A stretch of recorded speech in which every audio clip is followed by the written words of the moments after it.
morning. So we're sitting here with the great Carter Powell and myself, and we were talking about where we are as a nation as far as money and our debt system, and why are we so in debt, and how does all this come to be? Good morning, Carter. Good morning, Jay. So I wanted to ask you a question, and start us from the beginning. Where exactly does all this begin?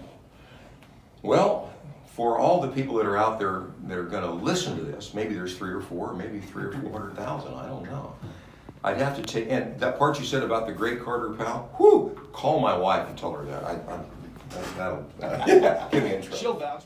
So talk to me a little bit about the monetary banking system, the Federal Reserve. Talk to me about the IRS and how it got created, and give us a little snapshot on how all this. You know, Jay, I'm going to kind of take you back to the beginning of all of this, how things work, how it doesn't work, how we got in this mess. But it reminds me of a Patsy Cline song I used to sing called Crazy. That's what we got to title this, Crazy.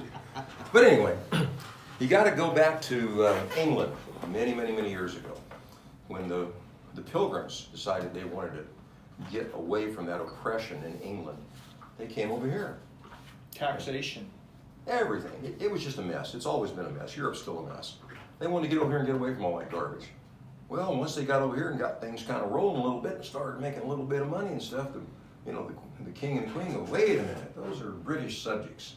Let's get over there and take over that thing. They're making too much money. We can't allow this to happen. So here they came. And they kind of set up, decided, you're still part of England, so we're going to control this. So we had a Revolutionary War, And then the Revolutionary War, we basically ran the English out of America, we thought. You see, they actually still pretty much control this country. The biggest landowner in the United States is the Queen of England, believe it or not, you can look it up. But anyway, so then we, the Brits, are still here. So Andrew Jackson, during the War of 1812, he ran the British out. I mean, at gunpoint. They were gone. So for 8 years, we had no central bank controlling us. But as soon as Andrew Jackson was gone, here they came back. And they've stayed. They've always been here. But then something happened in 1913. And this is the one that'll really choke you up, folks. You're going to need to do a little research on this because you're going to think this old boy's full of it. So after the War of 1812, then what happened? So what happened after the War of 1812? Andrew Jackson ran all the British banks out of the U.S. Boom, they're gone. And he basically created our own currency, as it should be now, but which it isn't. So if you really want to get down to the bottom of this, folks, you need to go check out a book called The Creature from Jekyll Island. And I'll explain to you in a little bit how that works. The Creature from Jekyll Island. This happened in 1913. Okay. So go ahead and speak a little bit more about this Jekyll Island and why'd they go there? Well, Jay, back in 1913, as I had mentioned, a group of industrialites and a lot of the bigwig power mongers in the United States, plus all the bankers, decided that they needed to figure out a way to control the currency of America. So they met in this little island off the coast of Louisiana, and they were there for a while, figuring this whole thing out of what would become the Federal Reserve banking system. So you talk about a Ponzi scheme. If you don't understand it, the Federal Reserve is not a government agency. It's a private entity of people who control the power in America. Basically, they control the power in the world. So for a lot of you who don't know this, there's things called the IMF, the International Monetary Fund. There's the BIS, Bank of International Settlements, which is in Switzerland.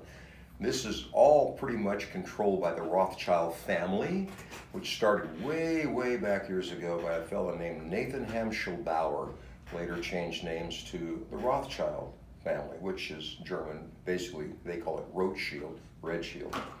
But Nathan Hamschel-Bauer once said, hundreds of years ago, I care not which king sits upon the throne of a nation, as long as I control the currency of that nation. So that gives a lot of strength to that old saying, he who has the gold makes the rules. That's the way it's been. But anyway, these guys got together, and they came up with the Federal Reserve. The Federal Reserve is an entity that's illegal unto itself according to the Constitution. Only Congress has the power to coin currency. And so what happened was Woodrow Wilson, our president at that time in 1913, met with all of these industrialites, and he agreed to let them take control of the banking in the United States of America. So they did. and the Federal Reserve was given power to create money. So see, the Federal Reserve creates money basically out of thin air, and they loan this money to the federal government, and then the federal government pays back the Federal Reserve with interest. And the question I would put to everybody is, why do we need a Federal Reserve? Why do we need an entity, a private entity, creating our money to loan to our government to be paid back with interest to these people? To give you a little thing you can check on, folks, if you go to the Grace Commission Report, I want to say that again, Grace Commission Report. The Grace Commission Report was enabled by President Ronald Reagan. He told Congressman Grace, he says, I want to know where every penny that goes to the IRS goes to pay for this country. I want to know where the money's spent, military, this, that, whatever.